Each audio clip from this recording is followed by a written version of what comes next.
ایک 5 سالہ برطانوی بچے نے کم عمری میں ایسا کارنامہ سر انجام دے دیا کہ جس کی تاریخ میں مثال نہیں ملتی۔ ٹونی ہجل نے اپنی جان بچانے والے اسپتال کے لیے 1 ملین پاؤنڈ سے زیادہ رقم جمع کر کے نہ صرف عزم و ہمت کی ایک منفرد داستان رقم کی ہے، بلکہ دنیا بھر کے میڈیا کی توجہ بھی حاصل کر لی ہے۔ ٹونی نے نئی لگائی جانے والی مصنوعی ٹانگوں پر 10 کلومیٹر کا سفر کر کے یہ چندہ اکٹھا کیا اور وہ اس سلسلے کو جاری رکھنا چاہتا ہے۔ Because it's really good.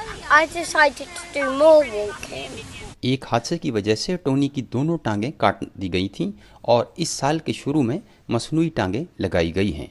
Tony کو گود لینے والی خاتون پاولا کے مطابق ٹونی نے 100 سالہ کیپٹن ٹام کو خیراتی ادارے کے لیے لاکھوں پاؤنڈ اکٹھے کرتے دیکھا تو اس کے نقش قدم پر چلنے کا فیصلہ کیا۔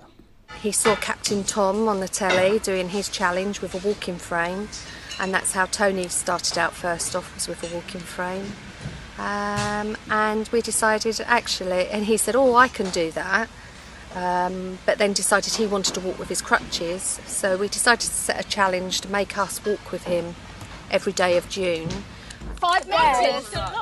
Yeah, you've done a lot more than 5 meters. The hospital had said he was unlikely to be able to sit, walk, crawl, talk.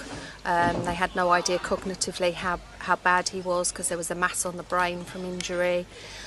There was a mass on his heart. اب دیکھنا یہ ہے کہ اس باہمت بچے کا کارنامہ دنیا بھر کے معذور بچوں کے لیے کیسے حوصلہ افزائی کا سبب بنتا ہے۔ مقیم احمد، چینل 4، لندن۔